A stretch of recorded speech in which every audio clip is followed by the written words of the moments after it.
Hello, hello, hello, guys. Welcome to another World Football Stream Champions League. It literally just finished.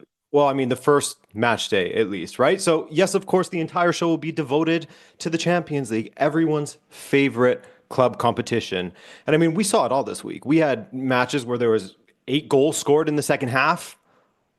That was crazy. Those guys were on some smoke. But yes, I think this structure is great still. This structure of the competition, I really enjoy it. I'm liking the league phase. We get treated to matches like Chelsea versus Bayern. That was a great one. Liverpool versus Atletico Madrid.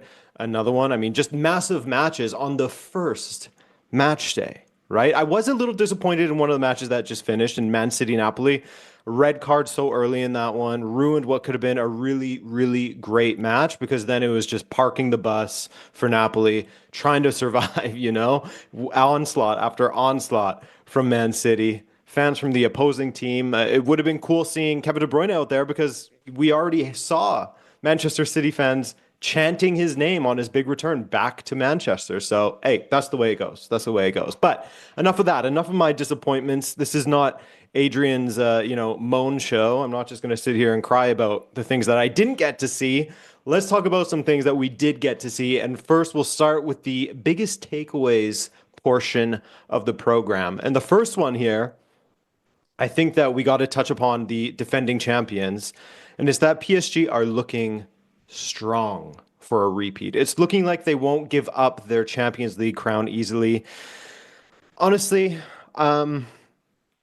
they didn't exactly have a layup for their first match, right? Welcoming Atalanta. That's the team that's in the Champions League so regularly these years. A match you'd always expect PSG to win, but they dominated this match. It was like they picked up from where they left off. Also, we saw Luis Enrique watching from the luxury boxes again with his big headphones, looking like an NFL, different kind of football coach out there. He's an interesting dude. He likes to watch from the stands now to sort of get an overhead view, which he also does in practice. He goes up on scaffolding, he goes up on lifts to watch the team from above, just mad genius kind of stuff. But anyway, it was definitely a flexing of muscles from PSG in this one, and a way better start compared to last season, where last season, I don't know if you'll remember, but they just labored to a win against Girona 1-0 at home. I think it was Hakimi or something that got a goal right at the end. Marquinhos in this one, though, scoring early, 3 minutes in. Took him just 3 minutes to score.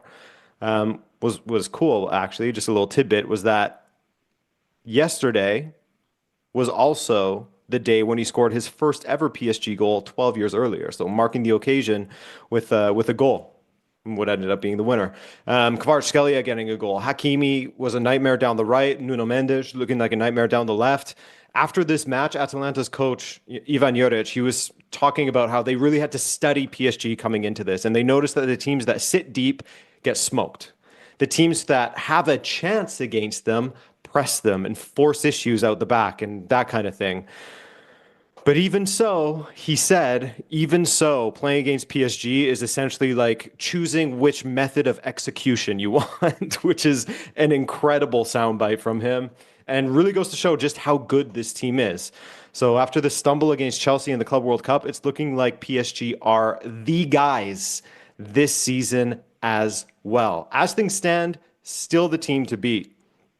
Still the team to beat. I think that they're going to be just as strong as last season. I think that that Club World Cup final was a bit of a red herring, a bit of a red herring. But let's move on to the next one. And the next one is actually about Arsenal. Now, I said last week that I think that Arsenal would go far in this competition, despite also saying that I thought that Victor Gyökeres would not meet expectations in this competition. And against Athletic Bilbao, I mean, I think it's fair to say that he didn't. It's just one match, though. It's just one match. I'm not going to be saying I told you so just yet. It's just one match. He can just pop off in the rest of them, right? But Arsenal have other weapons on the pitch, people to make up for Gyökeres, and when he's not looking dangerous out there, people that can pick up the slack, so to speak. And when that fails, when the entire starting lineup can't get goals, guys come off of the bench and are capable of winning games for Arsenal, as happened against Athletic Club this week.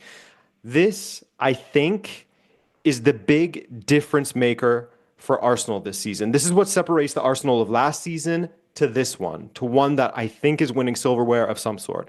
Guys like Martinelli and Trossard can still be very effective players for Arsenal. But last season, oftentimes Martinelli was a starter. That's not necessarily someone that you want as a starter. As starters, they aren't really at the level that Arsenal needs in order to achieve their goals of winning some silverware. They're not really at the level that Arsenal aspires to be at, right? But off of the bench, being able to bring on the fresh legs of Gabriel Martinelli or Leandro Trossard in the final stages of the match when an opposing team's defense is laboring. I mean, they just spent, 60, 70, 80 minutes laboring against Gyökeres, Eze. Saka wasn't out there, but all these other weapons that Arsenal have on the pitch. And then you have a speed demon like Martinelli coming on, and then a smart guy like Trossard who pops up in dangerous areas all the time. Both are capable of decent finishes now and then, especially Trossard, right? Invaluable. And that for me will drive them to win something this season. Like I was saying, your depth players are no longer starters. They are now your depth. Also, it's not just in the attack, like talking about the attack. Yes, that's all good and great, but in defense as well. Like Saliba's not out there. They bring in Mosquera. He looks incredible. Look at how well he's adapted already at Arsenal. Mosquera is looking like a steal at 15 million euros, by the way. And now that we're seeing some injuries hit this Arsenal team, the importance of that depth is just like loud and clear. So that was one of the big things that I was really, really thinking about this match day when they won that match against Athletic Bilbao with Gabriel Martinelli and Trossard scoring goals and setting each other up. So depth is going to be huge for Arsenal for them to go deep in this competition, which I think they will, Now, the next one, this one's fresh. This just happened.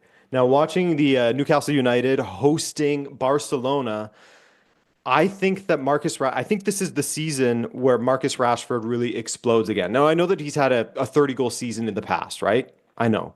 But I think that he's going to turn into a demon under Hansi Flick. I think he's going to be an absolute terror and difficult to deal with. Look, last season we saw some great moments from Rashford at Aston Villa. At United, I mean, there's a reason why people never gave up on him, like that 30-goal season just 2 years ago, right? It was at the end of I think it was the 22-23 season where he scored 30 goals. That's not nothing. Prior to that, he was getting in the 20s as well, anywhere from 20 to 30 goals is a pretty good output for a guy who's sometimes a striker, sometimes a winger. So that player is in him. But that player needed to leave United, essentially. Like a lot of these United players have to leave in order for them to really meet their potential, right? And in this Hansi Flick team that loves counterattacking like lightning, fast, skillful players like Marcus Rashford are always going to do well. Now, he's gotten better and better with each appearance at Barcelona. He got an assist against Valencia in La Liga. And beyond goal contributions, his general play has improved as he has become more comfortable in his new surroundings and under his new coach. In this match against Newcastle United in England, I thought Rashford was superb. General play, really good. His control, his vision, his finishing obviously was incredible, but everything looks sharp out there. He looks hungry. He looks like he's in peak physical shape in this moment, which of course is no surprise because that's a huge focus for Hansi Flick. Pedri has spoken about that so many times last season about how Flick puts such a huge emphasis on physical fitness so that they don't die out towards the ends of matches, which they were doing this season prior under Xavi. And when you want to play this kind of style of football, you have to be match fit. You have to be at peak fitness, I should say. But also Rashford's sharpness and decision-making around goal will only get better. There are already glimpses of a great partnership between himself and Rafinha finding each other out there. That assist versus Valencia, flashes against Newcastle United as well. But his finishing, I mean, wow. Hansi Flick has a knack for sort of turning players into monsters, as he did with Rafinha last season, put him in sort of the Ballon d'Or conversation, which is crazy to think about. I don't know if you can take a ton of credit for Lamine Yamal. He's just a special player, obviously. And I bet you Hansi Flick is going to make Rashford an absolute weapon as well. He has all of the raw components to be a really, really dangerous player for Flick. Pace, ability to beat a man, finishing, passing ability. I think he stitches it all together this season and gets back to being an important player for England as well. I mean, Tuchel was there watching, wasn't he? He saw that. He saw that header. He saw that absolute banger off the bar and in. There's nothing like a goal that hits off the crossbar and goes in. There's nothing better than that. Just the ultimate thwack of a hit. Now, that Yeah, I think that that's that. I would say also just don't sleep on Newcastle United. Just a quick blurb about them. Don't sleep on Newcastle United. They showed today against Barcelona that they will absolutely press you into the dirt. And they came close at the end there, 2-1, nearly, nearly. So do not sleep on Newcastle United. Now, let's move on to the biggest moments. And one of the biggest, I think personally, Virgil van Dijk with that late winner against Atletico Madrid. And then, of course, the sub headline being Diego Simeone getting into it with that Liverpool supporter. Now, I mean, Liverpool are absolutely addicted to these late goals at the moment. They've won every single one of their matches this season after the 80th minute. So in the final 10 minutes, or 20 minutes in one case. Of course, Virgil van Dijk provides the late winner against Atletico Madrid to start Liverpool on the right foot in this competition. They were the leaders last season, so they're starting well this season. Also of note, how good has Dominic Soboslai, how important has Dominic Soboslai, what a name, been for Liverpool this season? At times he was questioned in the last couple of years, but this man has evolved in his second season under Slot, even playing right back at times. He's just all over the pitch, playing important balls in. He put the delivery in for Van Dijk in this game to head past Oblak. Van Dijk absolutely bullying Robin Lenormand, by the way, absolutely sunned him during that corner. Cue the limbs in the crowd. Cue Simeone beefing with a Liverpool supporter, getting himself sent to the locker room.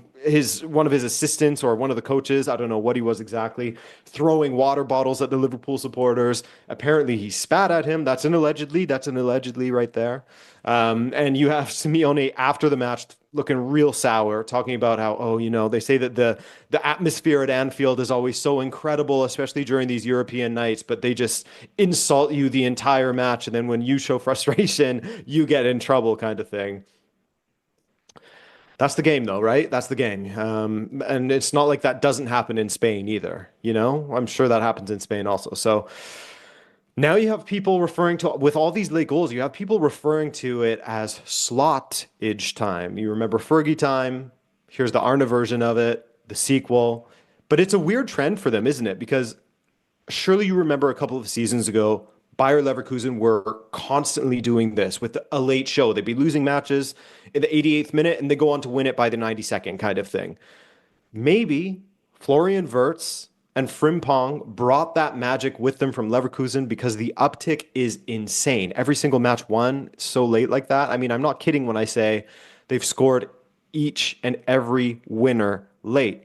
88th minute versus Bournemouth, 100th minute versus Newcastle United, 83rd minute versus Arsenal, 95th minute versus Burnley, 92nd minute versus Atletico Madrid. That's crazy. There's something weird in the water at Liverpool right now. I'm sure that the fans enjoy these late wins, but I'm sure they would also just like, a routine 2-0. You get a goal in the first half, you get a goal around the 70th minute to put it beyond the opposition, and then you just sort of cruise and see out the game. Just a routine, regular, run-of-the-mill win. I'm sure they'd be craving that soon, as fun as this has been to win these matches late all the time, especially in the Champions League. I mean, there's nothing better than that. There's nothing better than that. So let's move on to the most surprising result. And I think that this one may be obvious to some people because this is ridiculous. Full transparency, this is the team I support, not Karabag, Benfica. And that was the most surprising result. No one saw that coming. Everyone thought that Benfica this would be their match to sort of get their goal difference up, right? Score a ton of goals because goal difference is going to come into play. It's going to be important with the league classification, with the standings classification. Everyone's tied on points. Goal difference is going to be huge. Now, respect to Karabag, but this never should have happened. Never. Benfica spent what, 105.5 million euros in this past transfer market, bringing in tons of players. If you want to use squad value numbers, which let's be real, don't mean a ton, but Karabak's entire squad value is estimated at 24.03 million euros. Benfica spent 4 times that this summer alone. They spent more on Richard Rios. I think they spent 30 million on Rios alone. So of course, Benfica's manager lost his job. And who was brought in but this man you see on the screen right here, Jose Mourinho. Yes, the special one. The man who lost his job at Fenerbahce because they lost to who in the final Champions League qualifying round? Benfica. So Benfica hire the guy who they eliminated, and basically 25 years to the day that they hired him last time in the year 2000. So we'll see how it goes, but the special one, I mean, I'm a big fan. Long dramatic pause. I'm a big fan of him, but I haven't been a big fan of him in the last like 8 years, essentially. Everything he's done since Manchester United, Tottenham wasn't a big fan. AS Roma wasn't a big fan. Fenerbahce failed to do a lot. I mean, at Roma, he did win them the Conference League, but he has a ton to prove right now. And so him returning to Portugal, returning to the Champions League again, he hasn't played there since 2020 or so.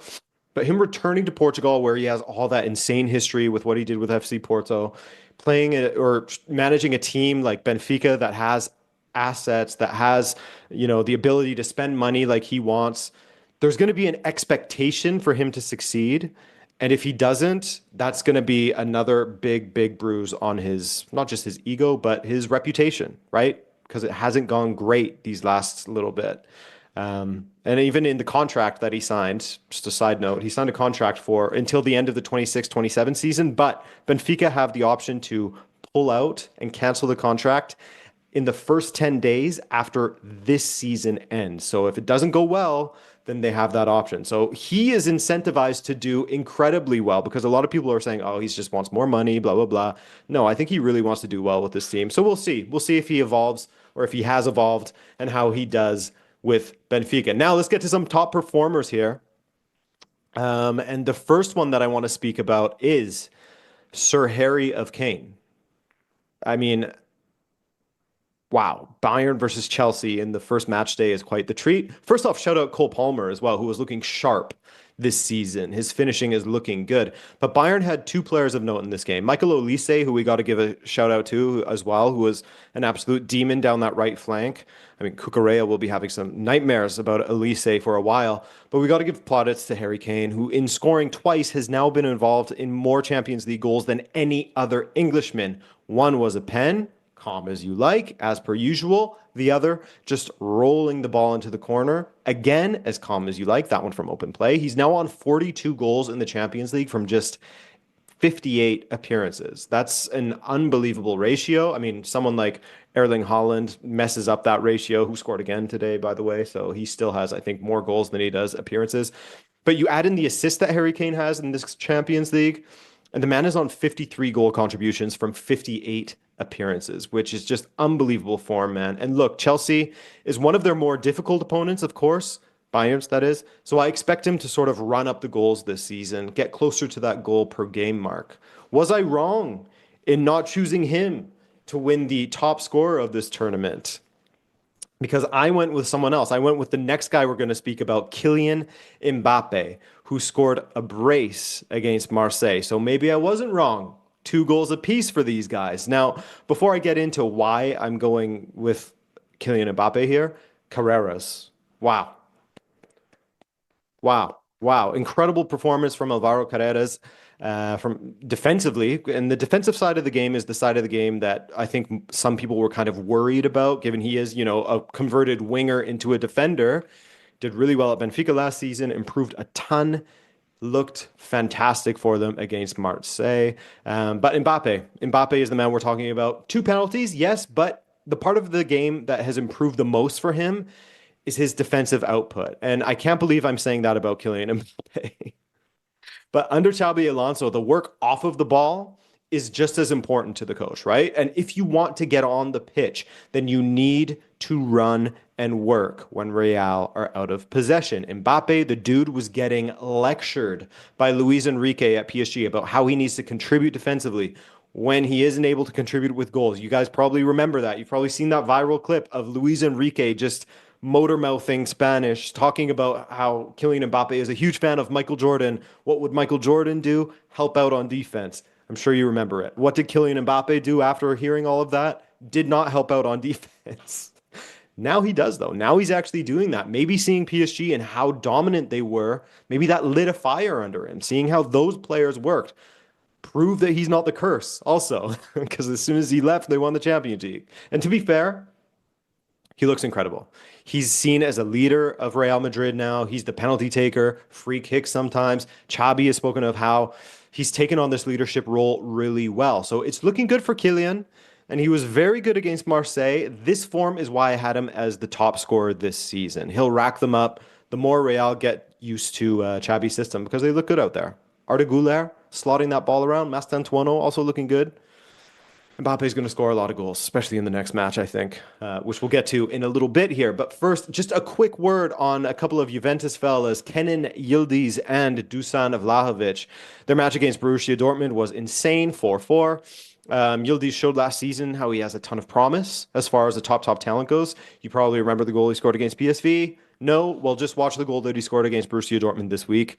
Pretty much very, very, very similar. He was a menace out there. He was dribbling out of cul-de-sacs. He was skipping past guys when he had the ball in open space. Spectacular passing. He got an assist as well. Then there's Dusan Vlahovic, who has been persona non grata at Juventus of late. He comes off the bench to score 2 goals and set up the equalizer for Juve in the dying minute. So huge performance from a guy who is in a it's complicated with the Juve supporters at the moment. And remember, Juve brought in not one, but 2 strikers this summer, showing Dusan Vlahovic that they just do not trust him. They brought in Lois Openda and Jonathan David, who both did nothing against Borussia Dortmund. So that was a big statement from Dusan Vlahovic to come off the bench and do that. And a signal of intent from Yildiz, who is a must-watch talent in this competition. Every match, he's going to give you something that makes you say, wow. Had a goal and an assist against Inter as well this past weekend. So buy your stocks now. Buy your stocks now. I mean, you might even be too late in buying your stocks.